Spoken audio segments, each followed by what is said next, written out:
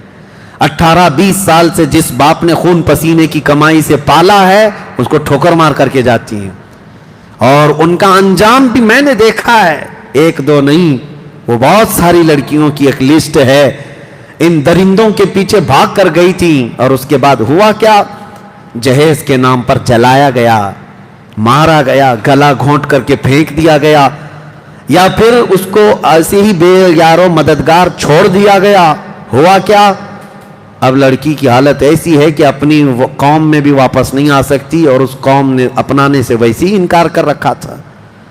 کتنی لڑکیاں ایسی ہیں، میں آپ کو بتاؤں، میں دلی گیا تھا، ایک صاحب نے مجھ سے آ کر کہا تھا کئی ایسی مسلمان لڑکیاں ہیں جو شادی کے نام پر آئیں، پیار محبت کے چکر میں پھنس کر شادی تو کر لی، لیکن وہ غائب ہوئی تو ان کا پتہ نہیں چلا، اور کئی لڑکیاں ایسی ہیں جن کو دبئی میں لے جا کر کے بیچا گیا ہے اور وہ طوائف کے اڈے پر کام کر رہی ہیں۔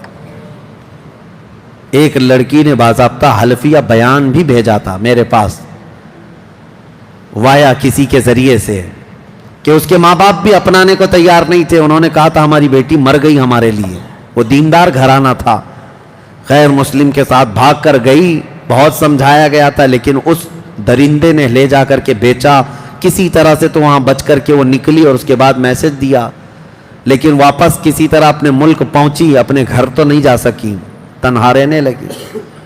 کیوں اپنے فیوچر کو خراب کرتی ہیں یہ بچیاں، یہ لڑکیاں؟ اللہ نے قرآن میں فرمایا ہے، رب تبارک و تعالیٰ فرماتا ہے الزانیۃ والزانی فجلدوا کل واحد منہما 100 جلدہ۔ اللہ نے فرمایا زانی، زنا کرنے والے مرد اور عورت کو 100 کوڑے لگائے جائیں گے۔ اسی آیت میں اللہ تعالیٰ نے فرمایا ہے کہ الزانی لا ينکحها الا زانیۃ او مشرکۃ والزانیۃ لا ينکحها الا زان او مشرک وحرم ذلک علی المؤمنین۔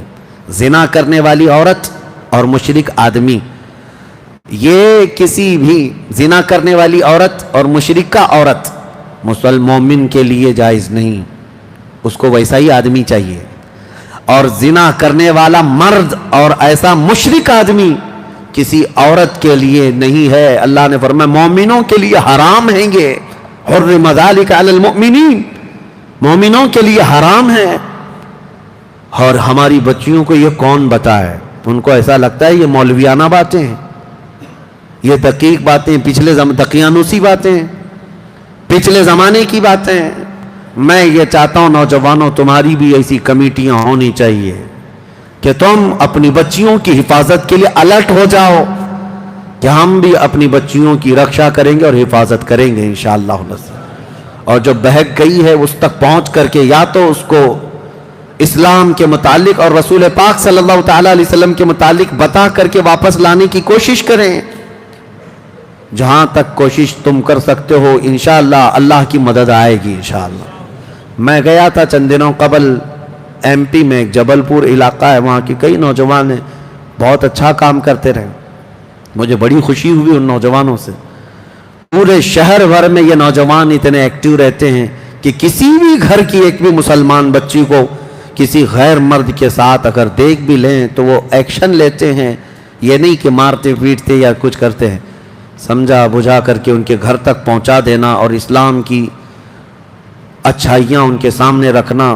ایک دو نہیں، دسیوں بچیوں نے توبہ کیا اور اپنے گھر پر موجود ہیں الحمدللہ۔ ہمارے ہاں ہونا چاہیے، یہ آج ایک دو سے نہیں ہوگا، سارے علماء بھی اویئرنس لائیں، اور عوام بھی اور نوجوان بھی، سوشل میڈیا سے بھی آپ لوگوں کے درمیان اور لڑکیوں کے درمیان یہ اویئرنس لائیں کہ تمہارا فیوچر خطرے میں ہے، کیونکہ اب وہ پیار محبت کے چونچلے نہیں جو کالج میں ہو جایا کرتے تھے، اب تو باضابطہ یہاں پر پلاننگ کے ساتھ، انعام کے ساتھ درندوں کو چھوڑا جا رہا ہے۔ کتنی سنگٹنیں ایسی ہیں جو خفیہ طور پر میٹنگ کر کے ٹریننگ دے رہی ہیں نوجوانوں کو، سٹیپ بائی سٹیپ، کہ ایک مسلمان لڑکی کو لانے کے لیے تمہیں پہلے کیا کرنا چاہیے، کس طرح سے دوستی کرنا چاہیے، کالجز میں داخلہ لو، ٹیوشن میں جاؤ، سوشل میڈیا پہ ریکویسٹ بھیجو فرینڈ کی، اس کے بعد پھر ان سے چیٹنگ اس طرح سے کرو، پھر ان کو اپنی مجبوری بتاؤ اور پھر دل کھول کر کے رکھو، محبت میں دیوانی ہو جائیں، اس کے بعد لے آ جاؤ۔ سال بھر کا پروسیس ہوگا، اور اس پر ان کو سال بھر ایک لڑکی کے ساتھ نہیں لگایا جا رہا ہے، ایک مرد 10 لڑکیوں کے ساتھ لگایا جائے، اور وہ یہی سب حرکتیں کرتا رہے گا اور اپنے گرو گھنٹالوں سے پیسہ بھی لیتا رہے گا، اور جب 1-2 لڑکیاں اس کے جال میں پھنس جائیں ان کو لے جائے گا، اللہ کی پناہ ان کی عزت لوٹ کر کے ان کو کسی بھی طرح سے آوارہ چھوڑ دیا جائے گا۔ آپ اس قوم سے ایکسپیکٹیشن رکھتے ہیں جن کے ہاں بھید بھاؤ اتنا ہے، چھوت چھات اتنا ہے، اپنے ہی دھرم کے دوسرے برادری کا وہ تو نکاح شادی نہیں کرتے؟ کیا یہ بات نہیں ہے؟ ایک ہی دھرم کے ہیں لیکن برادری الگ ہے۔ مجھے بتاؤ کوئی برہمن لڑکا کسی دلت لڑکی سے شادی کر کے دکھائے، پوری کمیونٹی والے اس کو نکال دیتے ہیں، بھگا دیتے ہیں۔ ارے راجستھان وغیرہ میں تو جلا کر مار دیتے ہیں شادی ایسی اگر دوسری برادری میں کر لیا تو۔ ہمارا ایک ٹیکسی ڈرائیور بھاگا پھر رہا ہوا تھا، وہ بتا رہا تھا ہم سے کہ ہم نے جو ہے دوسری برادری میں شادی کر لی ہے اور اب ہمارا گاؤں جانا محال ہے، امپاسبل ہے، ناممکن ہے، مجھے بھی ماریں گے اور میری بیوی کو بھی ماریں گے۔ اجمیر میں رہ رہا ہے۔ یہ تمام میں اس قوم کی بات بتا رہا ہوں جو دوسری برادری کی لڑکی کو پسند نہیں کرتے، چاہے وہ ایک ہی دھرم کے ہوں، چاہے جائے کہ وہ مسلمان بچی کو پسند کریں گے، کبھی وہ مسلمان لڑکے کو اپنائیں گے۔ ان لڑکیوں کو کیا ہو گیا جو اس طرح سے بھاگ رہی ہیں یا جا رہی ہیں؟ اللہ کی پناہ ڈرو اے میری بچیوں، تمہاری پرورش تو اسلام پر تمہارے ماں باپ نے کی ہے کہ کل قیامت کے دن یہ سیدہ کائنات فاطمہ الزہرا کی جماعت میں جنت میں جائے گی۔ تیرا نام تو کنیز فاطمہ رکھا گیا ہے، تجھے رسول اللہ کی بیٹی کے ساتھ اٹھایا جانا ہے قیامت کے دن۔ کہاں ان غلیظ لوگوں کے چکر میں تم دین بھی بیچ رہی ہو، ماں باپ کو بھی ٹھوکر مار رہی ہو، قوم کو بھی بدنام کر رہی ہو، اپنے مذہب کو بھی اس طرح کلنک لگا کر کے جا رہے۔ ایک لڑکی کو میں یہ کہتا ہوں تمہارے کندھوں پر عزت کئی لوگوں کی ہے، یہ مت سمجھنا کہ خالی تمہارا دل ہے جسے چاہے تم چلی جائے، نہیں، تمہارے کندھوں پر تمہارے ماں باپ کی بھی عزت ہے، تمہارے بھائیوں کی عزت ہے، تمہارے خاندان کی عزت ہے، تیرے دین کی عزت ہے، تیرے محلے کی عزت ہے۔ جب تو بھاگ کر چلی جائے نہ جانے کتنوں کی عزت کا قتل کر کے جاتی ہے۔ مجھے پتا ہے آندھرا پردیش میں امراوتی ایک علاقہ ہے، وہاں سے ایک حافظ صاحب ہمارے پاس آئے تھے، ان کے گھر کی لڑکی غیر مسلم کے ساتھ ایک مندر میں جا کر شادی رچائی۔ بھائی حافظ قرآن ہے، باپ مسجد کا متولی ہے۔ ایسا ہوا کہ چند دنوں کے بعد باپ کوما میں چلا گیا، کبھی مسجد آ ہی نہیں سکا، صدمے میں مبتلا ہوا۔ اور بھائی جو حافظ قرآن تھا وہ اپنے علاقے میں نہیں دور دراز دوڑتا رہتا ہے اور کہتا ہے کہ میں کسی بھی مسجد میں امامت نہیں کر پاتا، لوگ مجھے دیکھتے ہیں تو کہتے ہیں اس کی بہن ہے وہاں گئی ہے۔ میں نے تو گناہ نہیں کیا، میں نے تو غلطی نہیں کی۔ مجھے اس وقت رونا آ گیا تھا کہ ایک لڑکی کا اٹھایا ہوا قدم کتنوں کی زندگی کو داغدار کر دیتا ہے۔ ان کا کیا قصور ہے اس ماں باپ کا جو سر اٹھا کر جی نہیں سکتے لوگوں کے سامنے، 4 لوگوں میں بیٹھنے کے قابل بھی نہیں رکھتی اگر ایسی حرکت کرتی ہے لڑکی۔ لیکن وہ خوش نصیب لڑکیاں ہیں جنہوں نے عزت کی پہرے داری کی اپنے گھر میں۔ تو دیکھنا ذرا جس دن تمہاری ڈولی سج کر کے جاتی ہے شادی کے دن، تیرا باپ ہنسی میں بھی روتا ہے اور غم میں بھی روتا ہے، خوشی میں بھی رو رہا ہوتا ہے، سینہ چوڑا ہو جاتا ہے، بیٹی کو رخصت کر رہا ہوتا ہے کہ میں نے عزت کے ساتھ اپنے گھر سے اپنی بیٹی کو رخصت کیا ہے۔ میرے عزیزو، اس باپ کی عزتیں اتنی بڑھ جاتی ہیں کہ وہ چاند کو دیکھ کر ہنسنے لگ جائے جس کی بیٹی عزت کے ساتھ گھر سے گئی ہے، اور زندگی بھر وہ تجھے بیٹا بیٹا بیٹی بیٹی کرتا ہی رہ جاتا ہے، کیا کیا ناز نہیں اٹھاتا۔ جانے کے بعد بھی ہو گئی ہے تو دوسرے شوہر کی، لیکن باوجود اس کے خیر خیریت پوچھتا ہی رہتا ہے، اور اگر بچے کے ولادت کے دن آ گئے باپ دوڑ کر کے جا کر لاتا ہے، پہلے بچے کی ولادت میرے گھر میں ہو جائے۔ حالانکہ یہ ماں باپ کی ذمہ داری نہیں، اب شوہر کی ذمہ داری ہے، جتنے بچے ہوں گے سب شوہر دیکھے گا۔ لیکن ماں اور باپ اس وقت اتنے اتاولے ہوتے ہیں، بیٹی کو 3 مہینہ پہلے لے آئے، اور گھی روٹی کھلائیں اس کو, اچھی غذائیں کھلائیں اس کو. کتنی دیکھ بھال, کتنے ناز اٹھاتا ہے باپ, کتنے ناز اٹھاتا ہے اپنی بیٹی کے. مجھے افسوس ہوتا ہے یہ بیٹیاں جب ایسے بوڑھے ماں باپ کو ٹھوکر مار کر کے جاتی ہیں, عزت بیچ کر کے جاتی ہیں. شرم کرو میرے عزیزوں, اپنی بچیوں کے اندر اسلامی تعلیمات لاؤ, ان کو محفلوں سے جوڑے رکھو, ان کو دین سے وابستہ رکھو. انشاءاللہ العزیز تم اگر اللہ اور اس کے رسول کی محبت ان کے دلوں میں ڈالو گے, اللہ تمہاری محبت ان کے دلوں میں ڈالے گا. بس میرا یہی آج کا میسج ہے. اللہ کریم ہمارے گھروں کی عزتوں کی حفاظت فرمائے. آج ختم قرآن کی برکت سے مولا تعالی ہماری بچیوں کو مرتد اور کافر ہونے سے محفوظ فرمائے. رب قدیر اس رمضان المبارکہ کی برکت سے ہماری بچیوں کی عفت اور عزت کو محفوظ و مامون فرما دے.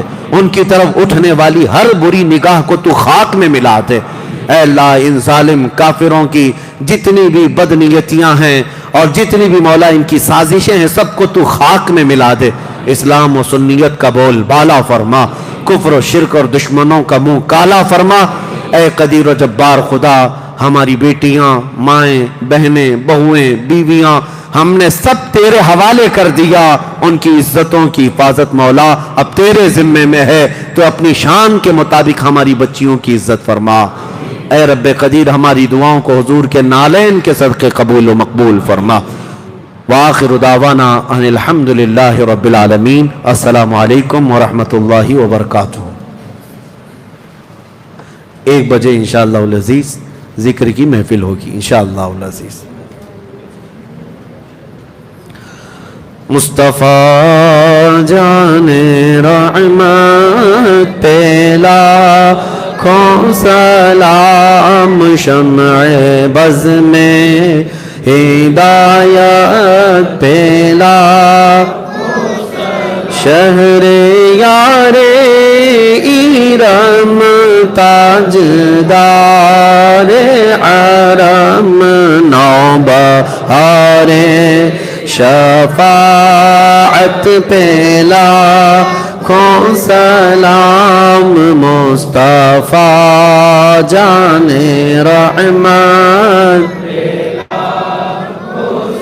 شب اسرا کے دولہا پیدا ام درود نوشائے بز میں جنت پہ لاکھوں سلام, مصطفیٰ جان رحمت پہ لاکھوں سلام. وہ دسوں جن کو جنت کا مژدہ ملا, اس مبارک جماعت پہ لاکھوں سلام, مصطفیٰ جان رحمت پہ لاکھوں سلام. ہو تو خواجہ رضا حمید مصطفیٰ اور تاج شریعت پہ لاکھوں سلام. میرے استاد ماں باپ بھائی بہن اہل ولد و عشیرت پہ لاکھوں سلام. کاش محشر میں جب ان کی آمد ہو اور بھیجے سب ان کی شوکت پہ لاکھوں سلام. مجھ سے خدمت کے قدسی کہے ہاں رضا, مجھ سے خدمت کے قدسی کہے ہاں رضا, مصطفیٰ جان رحمت پہ لاکھوں سلام, شمع بز میں ہدایت پہ لاکھوں سلام. الصلاة والسلام عليك يا رسول الله، الصلاة والسلام عليك يا نبي الله، وعلى آلك وأصحابك يا شفيعنا يوم الجزاء. إن الله وملائكته يصلون على النبي يا أيها الذين آمنوا صلوا عليه وسلموا تسليما. اللهم صل على سيدنا ومولانا محمد معدن الجود والكرم وآله وأصحابه الكرام وابنه الكريم وبارك وسلم. سبحان ربك رب العزة عما يصفون وسلام على المرسلين والحمد لله رب العالمين. 1 بجے سے انشاءاللہ العزیز محفل ذکر قائم ہوگی انشاءاللہ.